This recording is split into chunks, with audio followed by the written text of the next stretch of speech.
Ten zvuk je strašný, já vím. Moc místa na střih tady teďka nemám. Od úžasného akvaparku, kde jsme se třeba takhle vyšli na jeden tobogán, až po prokletý dům, kde se pořád všechno vylívalo. Od další vylitý pití. Takže jako první bych vám rád ukázal moji tajnou skrýš, moji tajnou bejsku, ve které jsem vlastně celý víkend přespával.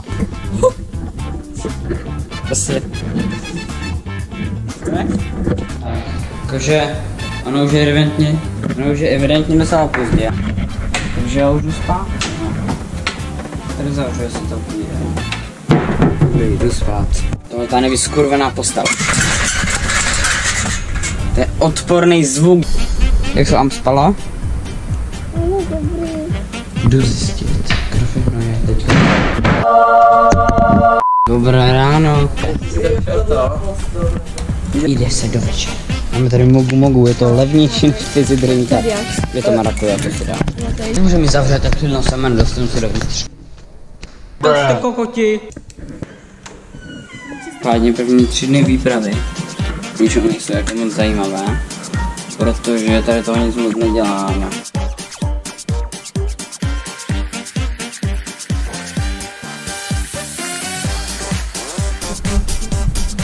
Tak, jdeme se dívat na film. Yep. Budou vůbec ještě spát? Ty si už samozřejmě spát?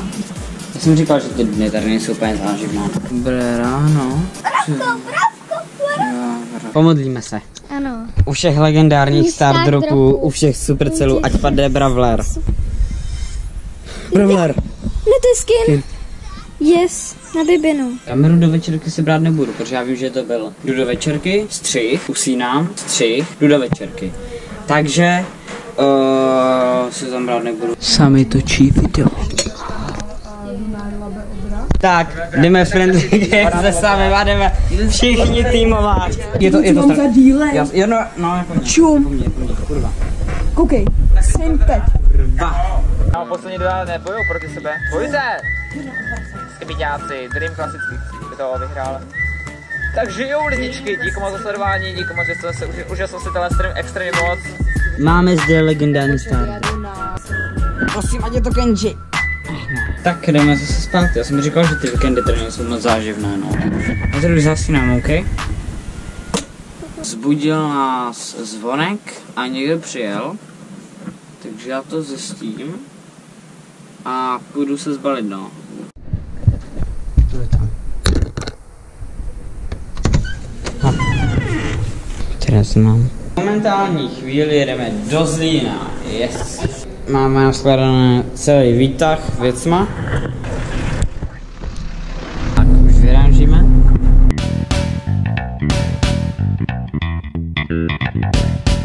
V pondělí máme večeři na starost, to znamená, že se jde do Lidlu.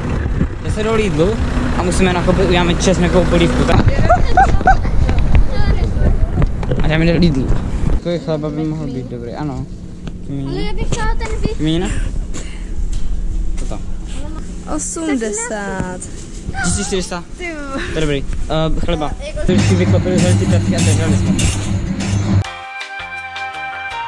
Bereme brambory. On je tak výborný, že si vymysleli jídlo s tak mála ingredienci a měli jsme koupit dalších 1000.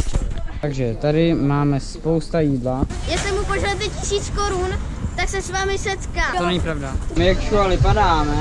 Tento pokoj je prokletý.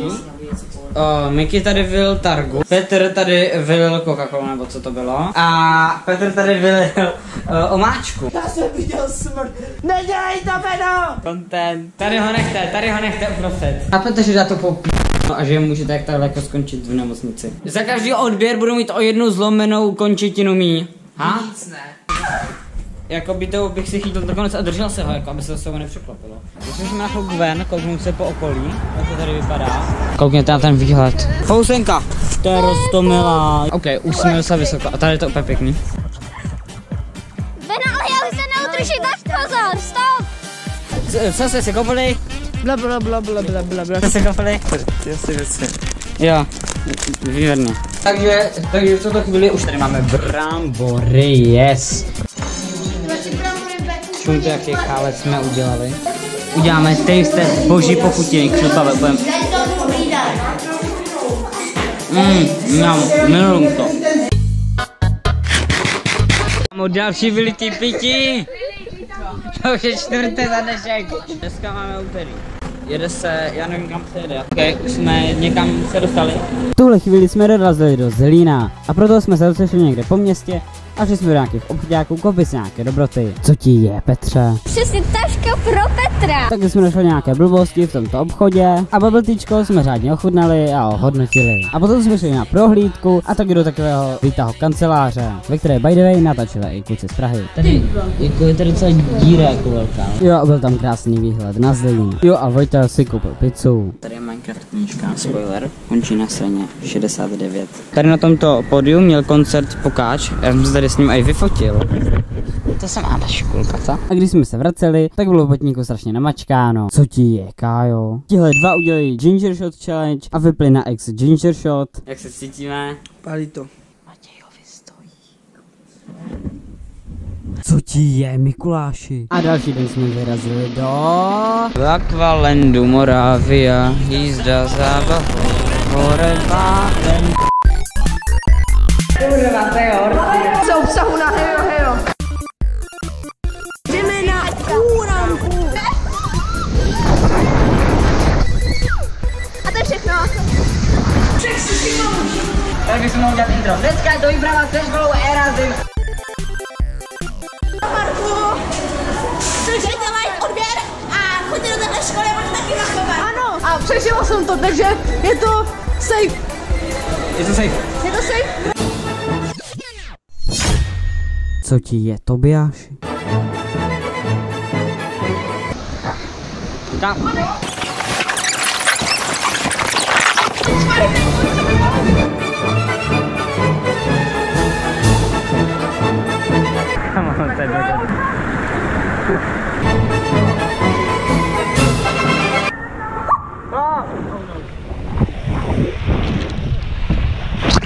Potom se stalo něco, co jsem fakt nečekal, a to, že jsem ztratil můj náramek, kterým se odemykají skřínky, takže jsem musel vzít všechny spolužáky, kteří mají stejnou barvu náramku a jít na pokladnu to vyřešit. Jo, cítil jsem se fakt trapně. Jo, ale potom jsem si mohl koupit mojito. Chat, koukněte, mám mojito. Jo, a Petr se posral. No fuj, Petře. Tam já nevím proč, ale mně přijde, že tohle je Jánek Rubeš. Mám tady hranolky a smažák. A jelikož smažák nejím, tak jsem ho musel někomu dát, ale rozeběhli se po něm úplně všichni. A tady můžete dokonce vidět počátek mého nejúspěšnějšího videa. Jo, takhle to vážně začalo. A potom jsme šli na můj nejoblíbenější tobogán.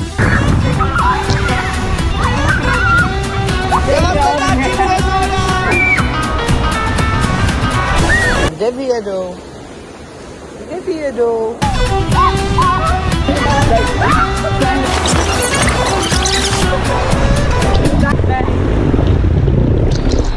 Nevím, jak se to stalo, ale v tuhle chvíli jsme jeli po boku.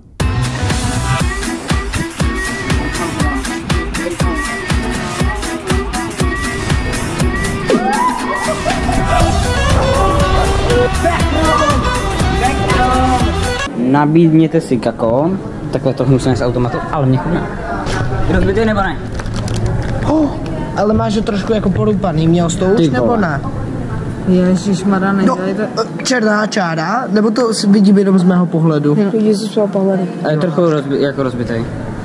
A prosím tě, z toho neposer, to až na ten skurvený YouTube, vole. A cestou zpátky z Aqualandu jsme potkali tohoto opilce. Čet máme problém, ta kamera je pořád zarostlá. Potom jsme zavazali Mateho. Všechno dejle.